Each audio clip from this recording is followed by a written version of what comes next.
Pinapili ako ng leader ng isang fraternity group, kung hirap o sarap, bago ako makasali sa kanila. Hi, Miss Gabriela.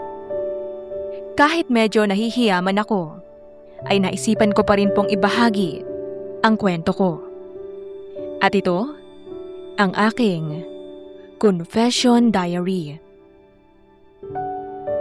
Itago niyo na lang po ako sa pangalang Diana, 33 years old. Tatlo kaming magkakapatid.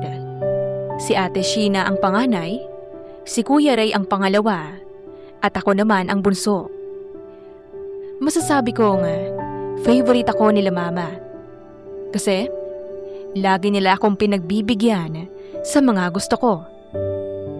Bata pa lang ako, kapag may gusto ako, isang iyak lang, ibibigay na nila mama at papa. Kahit anong gusto kong laruan, damit, pagkain, bibilhin nila para sa akin. Pero kahit ganun, hindi ko naramdaman na naiinggit sa akin ang ate at kuya ko. Katunayan, kasundo ko silang dalawa. Hindi naman kami mayaman, pero dahil parehong may magandang trabaho ang parents namin, ay naibibigay nila ang mga pangangailangan naming magkakapatid. Ang sarap ng buhay ko, Miss Gabriela. Feeling ko pa noon ay isa akong prinsesa. Kasi palagi akong masaya at nakukuha ko lahat ng gusto ko nang walang kahirap-hirap. Noong panahong nasa elementary pa lang ako, ilan sa mga subjects ko ang muntik ko nang hindi maipasa. Isang puntos na lang at ire-retake ko ang grade 3. Aaminin ko na hindi talaga ako nag-aaral ng mabuti that time. Puro lang kasi laro ang inaatupag ko. Akala ko, pagagalitan ako nila mama. Pero sabi nila, bata pa ako. Kaya habang bata pa daw ako, dapat ma-enjoy ko daw muna ang pagiging bata. Maglaro lang daw ako hanggang gusto ko. Mag-explore ng mga bagay-bagay. Dahil balang araw, ay mawawalan rin ako ng interes sa paglalaro.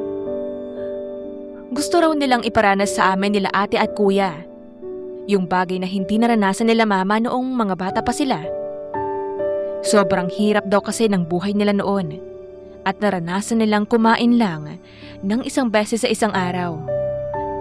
Dahil sa sinabi nila, lalo akong naging pasaway kay teacher. Hindi ako nakikinig sa klase, kundi palihim na naglalaro. At ang ginagawa ko sa notebook ko, imbes na kopyahin ko yung nasa blackboard, nagdodrawing na lang ako ng kung ano-ano. May isang araw na pinatawag ni teacher sa school namin, sila mama. Sinabi niya yung mga ginagawa ko na hindi ako nakikinig. Puro laro at bully minsan sa mga kaklase. Akala ko magagalit sa akin si mama at papaluin ako. Pero pinagsabihan niya lang ako sa malumanay na boses. Ganon sila mama at papa. Kapag nakakagawa ako ng mali, pinagsasabihan lang nila ako pero hindi sinisigawan at pinapalo. Ako naman tatango-tango lang. Pero hindi isinasaulo yung mga sinasabi nila. Pasok sa kabilang tenga, labas sa kabila. Ganun. Sabi ng ibang mga kaibigan ko, buti pa daw ako at maswerte. Kasi hindi ako pinapalo ng mga magulang ko at talagang love na love nila ako. Sana daw, ganoon din ang parents nila. Habang lumalaki ako, nasanay akong ako lagi ang nasusunod. Pero unti-unti, napapansin ko, nag-iiba na ang trato sa akin nila mama. Yung dating mapagbigay, yung mga dating malumanay na magsalita sa akin, biglang nagbago. Naging mahigpit na sila sa akin, sa amin nila ate at kuya. Taong 2009, nasa high school na ako noon. Puro mali na ang nakikita nila sa akin. Ang daming bawal. Kesyo, wag magsusuot ng maikli, wag magbabarkada, wag muna mag-boyfriend, wag malilate ng uwi, o wag magpapagabi. Hindi rin nila ako basta pinapayagan kapag gusto kong lumabas ng bahay. Dapat daw ay magpaalam muna ako sa kanila. Pero kapag nagpapaalam naman ako, hindi rin naman sila papayag. Kaya tumatakas na lang ako kapag nakahanap ng tiyempo. Madalas nila akong sermonan. Ako naman, hindi ako marunong tumanggap ng pagkakamali. Kapag pinagsasabihan ako ng magulang ko, iniisip ko agad na inaapi nila ako, na hindi nila ako mahal, at parang feeling ko hindi na sila yung magulang ko. Madalas akong magtampo. Nakakasakal na rin, pati yung mga kapatid ko. Kaya noong napuno na ako sa kanila, nagrebelde ako. Lalong hindi ako nakinig sa mga bilin nila.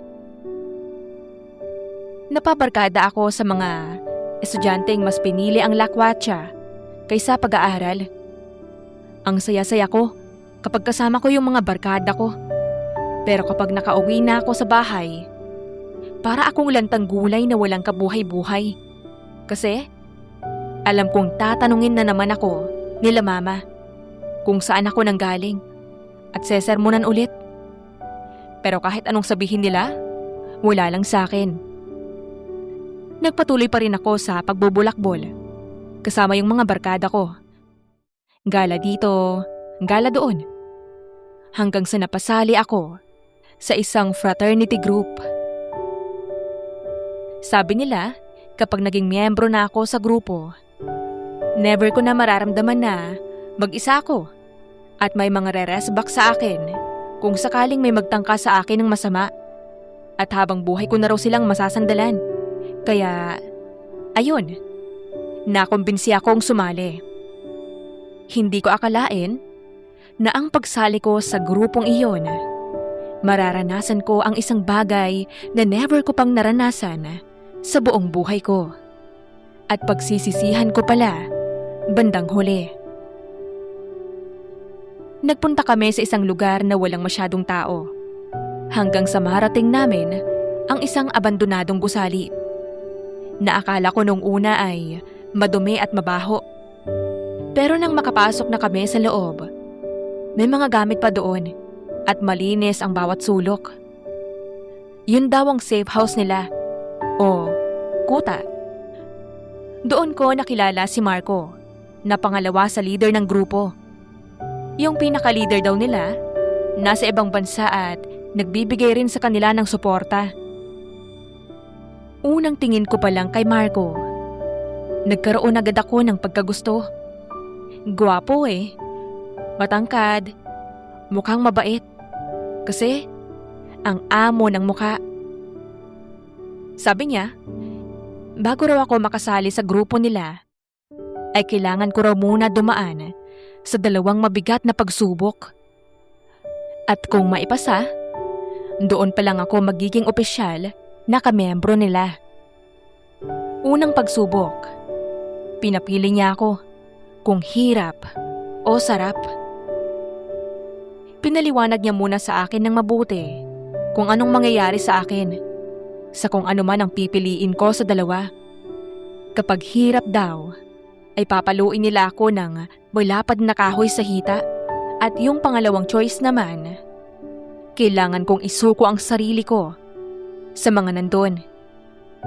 Siyempre, may natitira pa naman akong respeto sa sarili ko noon, kahit papaano, at baka lalo akong malagot kila mama kapag nagbunga yung parusang pinili ko. Kaya kahit alam kong masakit, pinili ko yung hirap. Hindi naganap yung initiation na yon sa mismong araw na pinapili ako. Binigyan muna nila ako ng ilang araw para makapag-isip. May chance pa ako para umurong. Pero noon, talagang desidido na akong sumali sa grupo ni Marco. Wala nang atrasan. Sumapit na yung araw ng initiation. Nagulat ako. Kasi Ang dami ng tao sa safe house. Siguro mga nasa 15 yung naroon. Nakangiti sila nang makahulugan sa akin. Kinakabahan man ako nung time na yun, pero pilit kong nilalabanan. Sa gusto kong makasali sa gang nila eh. Dinala ako sa isang bakanting silid. Nagulat ako kasi pinatanggal yung palda ko. Kasi dapat daw makita yung hita ko. Saka ako pinadapa. Lalo akong kinabahan nang hawakan ng 2 lalaki ang magkabilang braso ko at idiniin sa sahig para daw hindi na ako makapalag. Pumasok na din sa loob ng silid yung iba pang miyembro. Nakita ko yung isang lalaki na naglalakad palapit. Dala na yung malapad at mahabang kahoy na parang kahawig ng sagwan. Napalunok na lang ako sa sarili kong laway at huminga ng malalim. Tignan natin kung hanggang saan ka tatagal. Wika nung lalaking may hawak ng malapad na kahoy. Wala nang tanong. Ilang segundo lang ay lumapat na sa akin sa unang pagkakataon, yung tinatawag nilang paddle. Unang hampas pa lang sa hita ko, pakiramdam ko ay parang nabalian na ako ng buto. Sobrang sakit. Akala ko tapos na. Pero nakita kong ipinasa nung lalaki yung pamalo sa isa sa mga yun. At pinalo ulit ako. At ipinasa ulit sa isa pa. At sa isa pa. Hindi lang 3 beses ako ang hinampas ng paddle, kundi hindi ko na alam kung ilan. Bawat hampas, napapasigaw na lang ako sa sobrang sakit. Napapapikit, napapahagulgol ng iyak. At pakiramdam ko, kada hataw nila, may nadudurog na buto sa hita ko. Noong mga time na yon, sigaw ako ng sigaw at nakikiusap na itigil na nila ang paghataw sa hita ko. Kasi hindi ko na kaya. Sobrang nagsisi ako noon kung bakit kasi sumali pa ako sa gang na to. Miss Gabriela, never akong nakatikim ng hagupit sa mga magulang ko. As in, yung mga madalas ginagamit ng iba na pamalo sa mga bata. Tulad ng tsinelas, sinturon at yung patpat. Never kong naranasan kila mama at papa. Pinagsasabihan lang nila ako kapag may mali ako. Pero heto ako ngayon. Nararanasan ang isang matinding hagupit mula sa ibang tao. Kahit anong lakas ng sigaw ko, pagmamakaawa na itigil na nila ang paghataw sa akin. Parang wala silang naririnig at nagpatuloy lang. Kahit si Marco na crush ko noong una, ni katiting, wala akong nakikitang awa sa mukha niya at walang emosyong nakatingin lang sa akin habang pinapalo ng mga kasama niya. Pati yung mga barkada kong nag-aya sa akin na sumali noon, parang hindi nila ako kilala. Akala ko katapusan ko na yung time na yon. Kasi biglang nandilim yung paningin ko. Pero nagising ako sa isang sopa at nakabantay sa akin yung mga barkada ko. Maiinis sana ako. Kaso, niyakap nila ako ng mahigpit. Binati nila ako. Kasi na-survive ko daw yung unang pagsubok. Napaiyak na lang ako at napahagulgol kasi natroma ako sa nangyari kanina at hindi ako sigurado kung kaya ko pa bang malusutan kung ano man yung pangalawang pagsubok. Umuwi ako sa bahay at hinatid ako ng mga barkada ko. Hirap akong maglakad noon dahil nabugbog talaga yung mga hita ko. Mabuti na lang at walang tao sa bahay. Ilang linggo rin akong nag-ingat na hindi mahalata ng pamilya ko yung sitwasyon ng mga paa ko. Dumating ulit yung time ng huling pagsubok ko. Akala ko hahagupitin ulit nila ako, pero hindi pala. Pinaupo ako sa isang silya at tinatakan nila ng nagbabagang bakal na sumisimbolo sa grupo yung isang kamay ko. Malapit sa pulso pero bandang gilid. Hinawakan ulit ako ng ilang miyembro para hindi pumalag. Napasigaw na naman ako sa sobrang sakit habang nakadikit sa balat ko yung nagbabagang bakal. Alam niyo yun? Yung ultimo matalsikan ka lang ng mantika kapag nagpiprito ka o kaya aksidente kang napaso sa kung saan ay masakit na at halos magpanik ka na. Yung ginawa sa akin, as in, idiniin yung nagbabagang bakal sa balat ko ng ilang segundo. Mas doble-doble yung sakit na halos maihi ka na lang sa salawal kung hindi makayanan. Parang natutuwa pa yung iba habang nakikita akong nasasaktan. O dahil baka sadyang nakakatawa lang yung ekspresyon ng mukha ko. Pagkatapos akong matatakan, binati nila ako dahil isa na ako sa kanila. Natuwa rin ako dahil finally, may re-rest back na rin sa akin. Kung sakali man na may mangbuli sa akin. Nilagyan ko ng 3 band-aid noon yung pinaso sa akin at nagsuot ng wristband. Alam nyo ba yun? Yung usong ginagamit pang porma dati ng mga batang 90s? Yung maliit na tela na makapal na nabibinat na kayang takpan yung buong bandang pulso mo? May iba't ibang print o design o kulay. Ganon. Nagsuot ako ng ganon, pati sa kabilang pulsuhan ko para hindi makita ng mga tao yung tatak ng gang na sinalihan ko. Mula nang mapasali ako sa grupo ni Marco, lalong naging matigas ang ulo ko. Natuto na rin akong uminom ng alak at manigarilyo. Madalas na rin akong gabihin ng uwi. Kaya panay ang sermon sa akin nila mama. Pero syempre, hindi ako nagpapatalo sa kanila. Sinasagot ko na rin sila ng pabalang minsan. Lagi akong nagsisinungaling at gumagawa ng dahilan kung bakit ginagabi ako ng uwi. Madalas akong nagpupunta sa safe house namin. Hindi ko rin inaasahan na magiging malapit kami ni Marco sa isa't isa. Akala ko ay mabagsik siya at puro away lang ang alam. Pero siya pala yung tipo ng lalaking sweet, malambing at laging sinasabing mahal niya ako. At hindi daw siya magsasawang ligawan ako.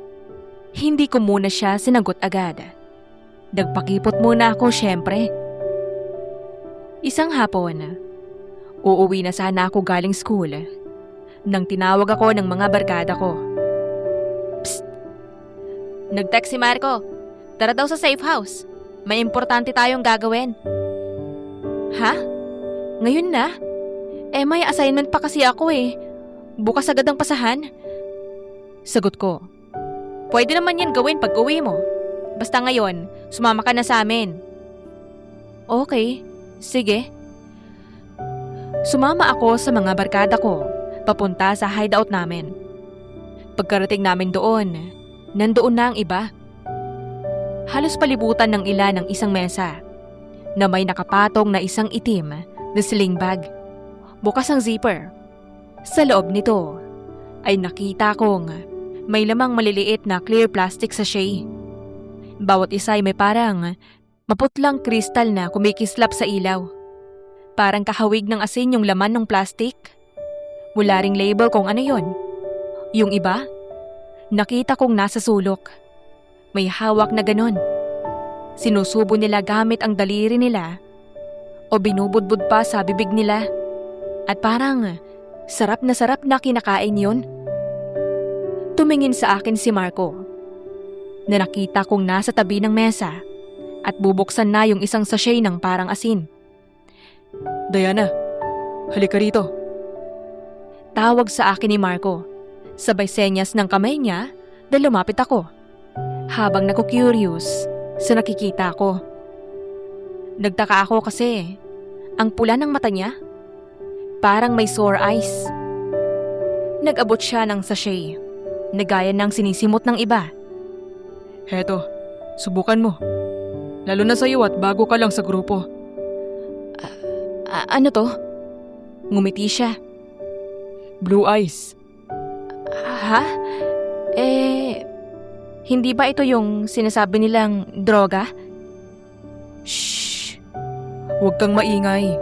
Baka may ibang makarinig. Doon ako pinanlakihan ng mata. Saka ko lang talaga na-realize na drugs pala yung inaabot sa akin ni Marco at yung ninanamnam ng iba naming kasama. Tikman mo. Sigurado akong magugustuhan mo. At kapag nagustuhan mo, siguradong hahanap-hanapin mo. Nagdadalawang isip ako na gawin ang pinapagawa ni Marco.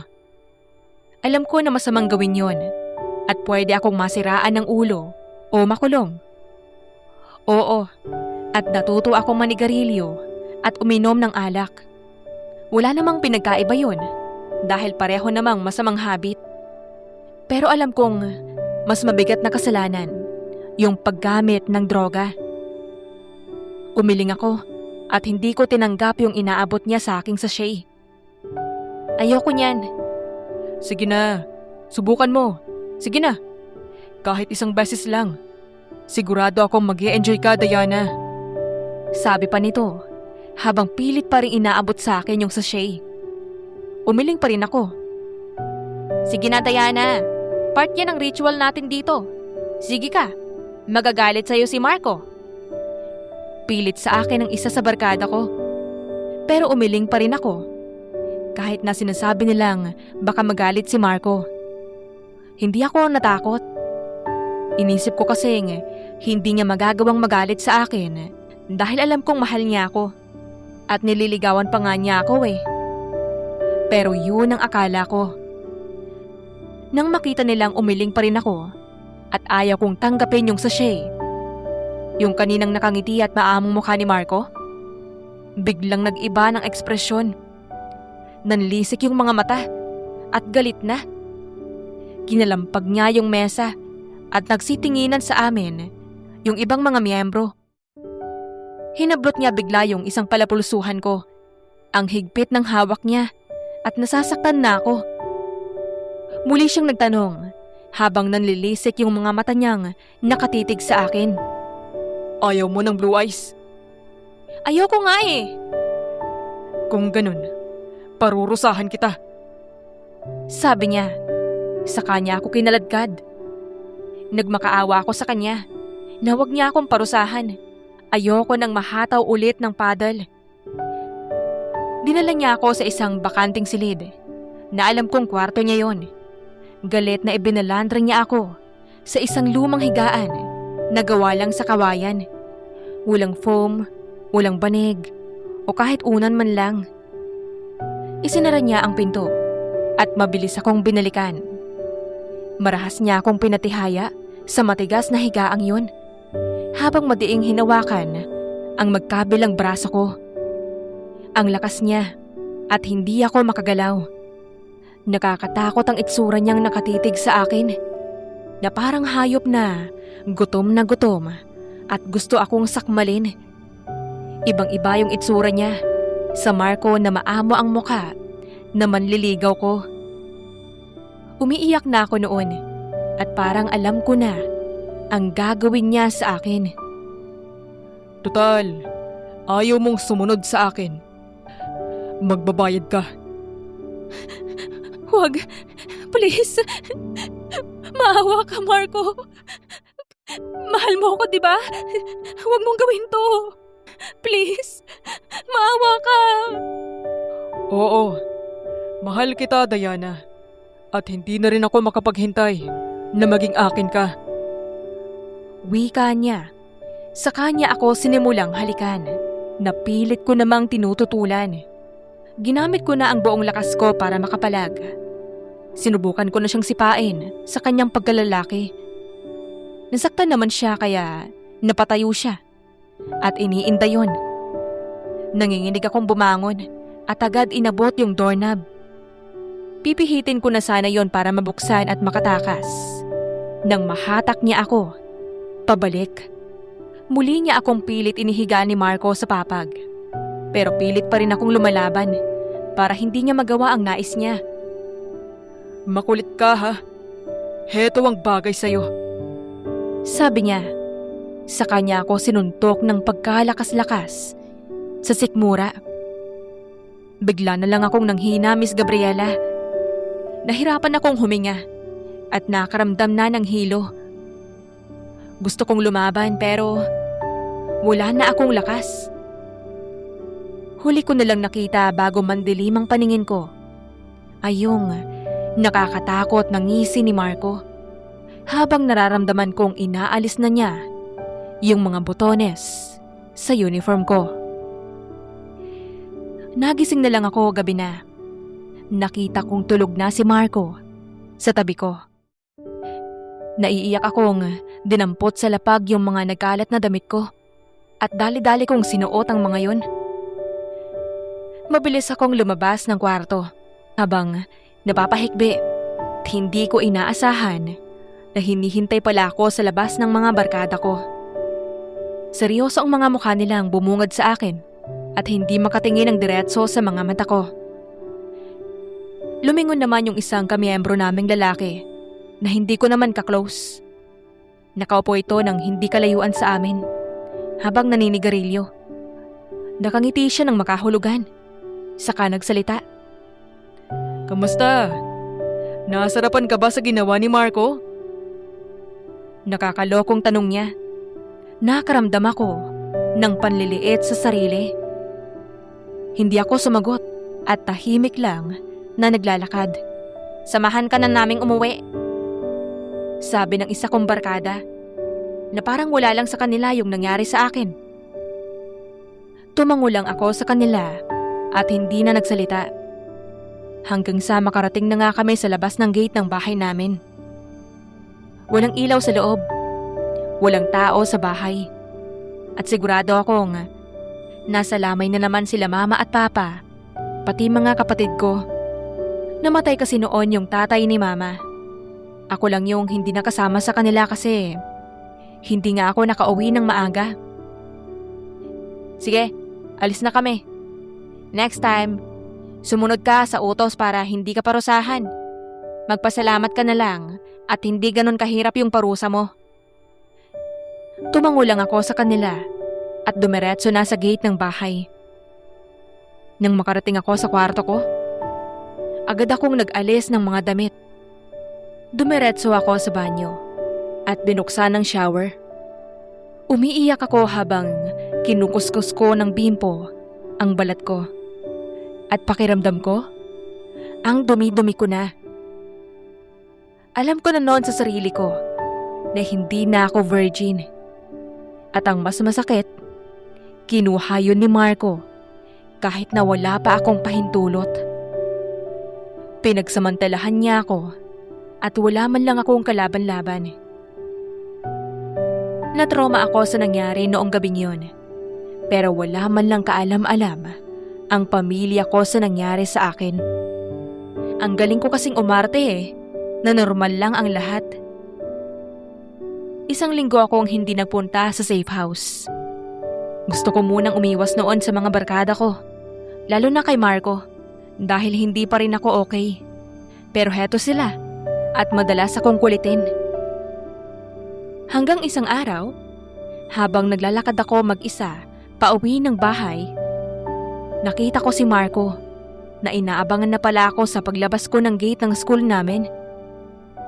Binilisan kong maglakad para iwasan siya, pero hinahabol niya pa rin ako habang tinatawag ang pangalan ko.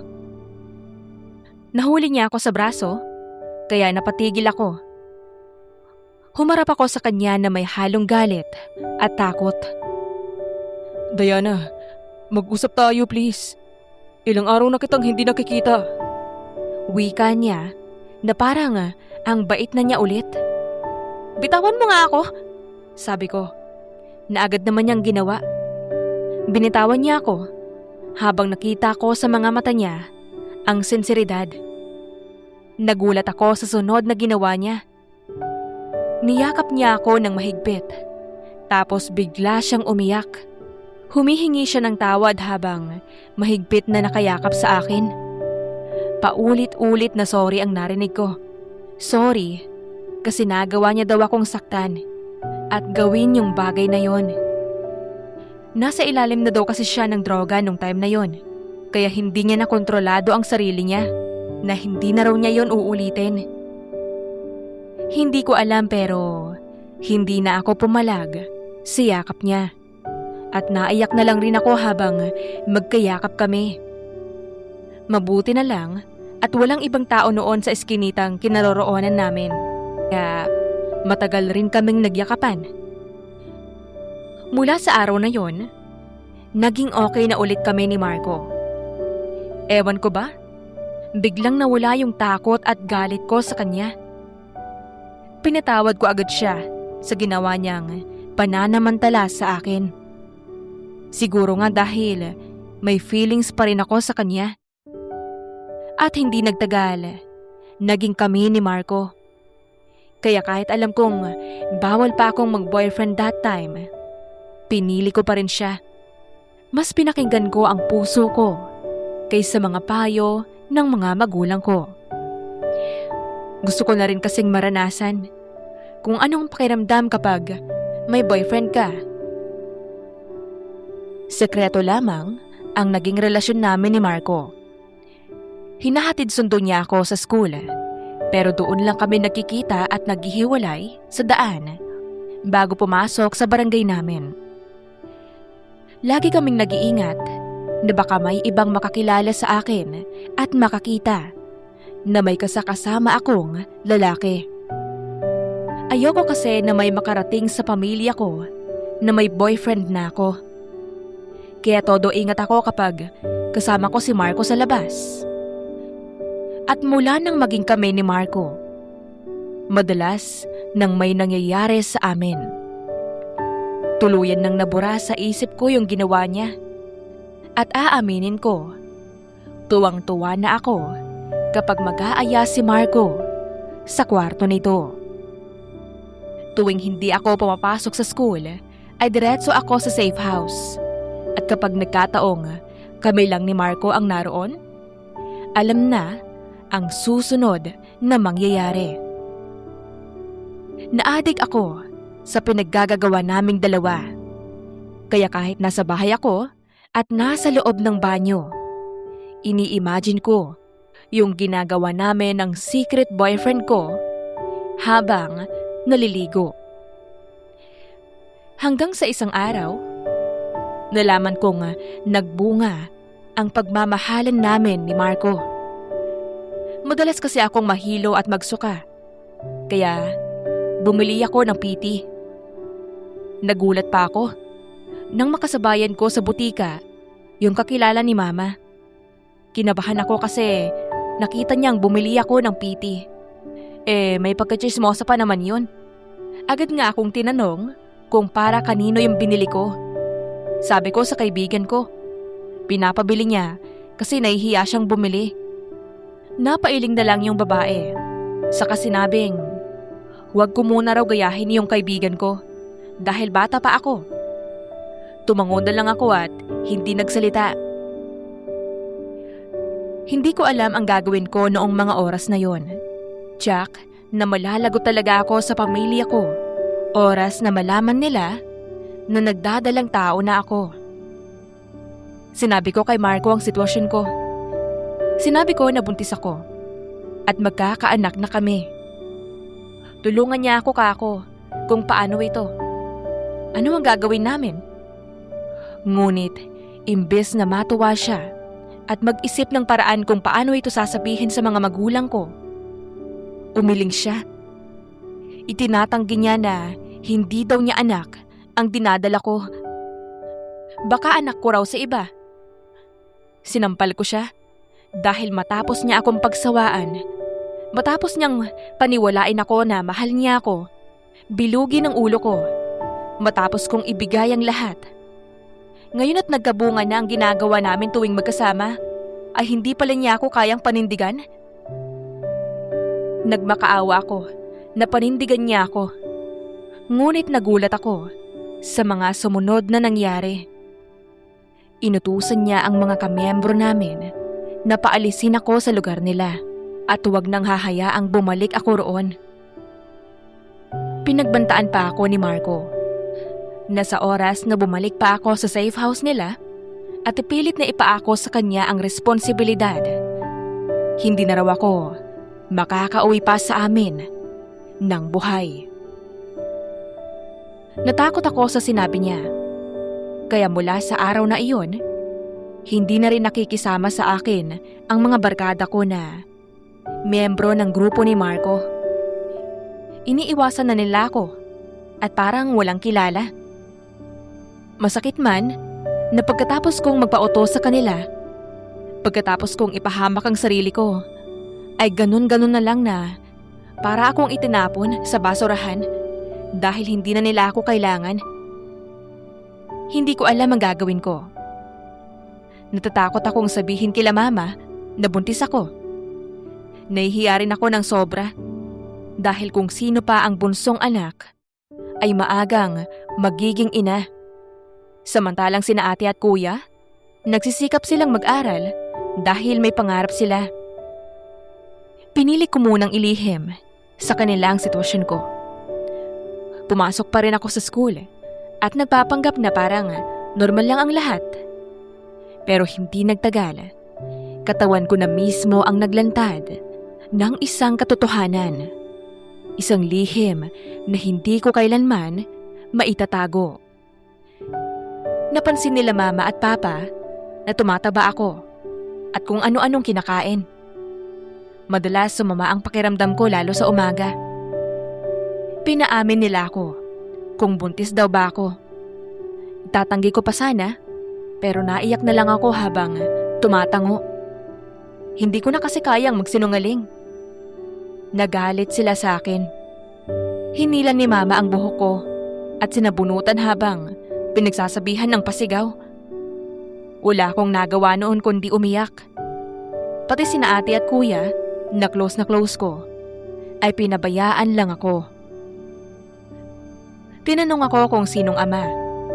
Pero umiling lang ako at hindi nagsalita. Natatakot kasi ako sa pwedeng mangyari.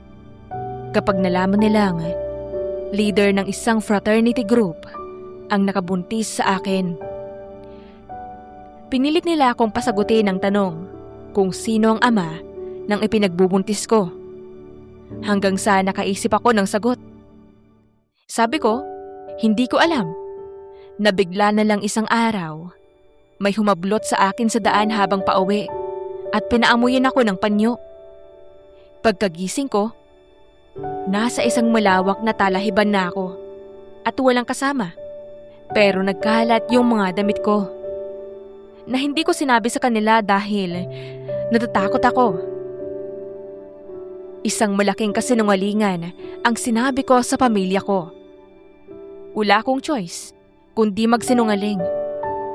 Naiipit na ako eh. Ayokong malaman nila yung mga nakakahiyang ginawa ko at ang pagsali ko sa grupong yon. Hindi ko naman inaasahan na maniniwala sila sa sinabi ko. Niyakap ako ni mama habang umiiyak. Humingi siya ng tawad dahil tila napabayaan niya daw ako. Hindi raw nila lubos akalain na sa likod ng pagiging abala nila sa trabaho para magkaroon lang kami ng maayos na buhay. May ganoong nangyayari na pala sa anak nila nang wala man lang silang kamalay-malay. Napahagulgol na lang ako ng iyak dahil hindi ko magawang magsabi ng totoo. Kung siguro inamin ko sa kanila ang mga ginawa ko, paniguradong itatakwil na nila ako at palalayasin sa bahay. Kung magkaganoon, tiyak na sakali ako pupulutin. Bagay na ayaw kong mangyari. Sabi ni mama, ire-report daw nila ang nangyari sa akin sa mga pulis at ipapahanap daw nila kung sino ang nanamantala sa akin. Sabi ko wag na. Ayokong maging laman ng usapan ng mga tao. Ayokong masira ang reputasyon ng pamilya namin. Kaya ang naisip nilang solusyon ay lumipat ng bahay sa ibang lugar kung saan walang nakakakilala sa amin. Nadamay pati sina ate at kuya na kinailangan rin nilang mag-transfer sa ibang school at mag-resign sina mama sa trabaho at humanap ng iba sa bagong lilipatan namin. Sa isip ko noon, Miss Gabriela, napakasama ko talagang anak at napakasinungaling. At ngayon, lagi kong bitbit ang isang kasinungalingan na hindi ko kayang aminin sa pamilya ko. Pinanindigan ko lahat, pero hindi ko maikakaila. Ang hirap. Tumigil ako sa pag-aaral. Nang makapanganak, ay naghanap ako ng trabahong mapapasukan. Ayaw nga nila mama na pagtrabahuin ako. Kasi, sabi nila, kaya naman daw nila kaming buhayin ng anak ko. Pero, sobra na akong nahihiya sa kanila. Kaya wala rin silang nagawa kundi payagan ako. Natanggap naman ako sa isang karinderya. Tagahugas ng pinggan, taga-serve ng pagkain ng mga customers. Naiinggit ako noon kapag may nakikita akong mga dumadaan o kumakain na estudyante sa karinderya. Mabuti pa sila nag-aaral. Samantalang ako, heto, at kailangan nang magbanat ng buto. Pero wala akong choice dahil kailangan ko ng pera. At kahit alam kong may pera sila mama, nahihiya na ako na laging umaasa sa kanila. At alam kong marami akong nagawang kasalanan sa kanila. Pinagpapasalamat ko na lang at nandyan ang mga magulang ko at kahit papaano, tumutulong sila sa pag-aalaga ng anak ko. Kaya mas natututukan ko ang trabaho ko. Noon, ako yung batang hindi marunong maghugas ng plato. Walang alam kundi luho. Pero ngayon, ako na yung gumigising ng madaling araw para gawin yung mga dapat na gawin. Trabaho ng matatanda. Ngayon, ako na ang gumagawa. Kayod dito, kayod doon. Minsan, kapag napapagod at nahihirapan na ako, umiiyak na lang ako sa isang sulok at napapaisip. Paano kung nakinig ako kay mama at papa? Paano kung hindi ako naging pasaway? Paano kung hindi na lang ako sumali sa fraternity group na yon at mas piniling mag-focus na lang sa pag-aaral? Pero wala eh. Hindi ko na kailanman maibabalik ang nangyari. Lumipas ang mga taon. Nabalitaan ko na lang na may sariling pamilya na pala si Marco. At lumipat na sila ng lugar na matitirhan. Ako naman, wala na akong balak na habulin pa siya para suportahan kami ng anak ko. At hanggang ngayon, hindi ko pa rin sinasabi sa pamilya ko ang totoong nangyari sa akin noon. Wala pa rin kasi akong lakas ng loob na umamin at gusto ko nalang kalimutan ng lahat. Siguro, isasama ko na lang sa hukay ang alaalang yon. Tutal naman ay nasa maayos na kaming kalagayan at ayokong masira ang magandang samahan namin nila mama dahil lang sa nakaraang yon. Pero sa tuwing nakikita ko yung peklat na marka ng grupong yon sa palapulsuhan ko, naaalala ko yung mga nangyaring hindi maganda sa akin. Sobrang nagigilty pa rin ako hanggang ngayon. Pero para sa akin, mas okay na siguro na mas mag-focus na lang ako sa kung anong meron kami ngayon. Hanggang dito na lang po, Miss Gabriela. Nagmamahal, Diana. At ito, ang aking Confession Diary.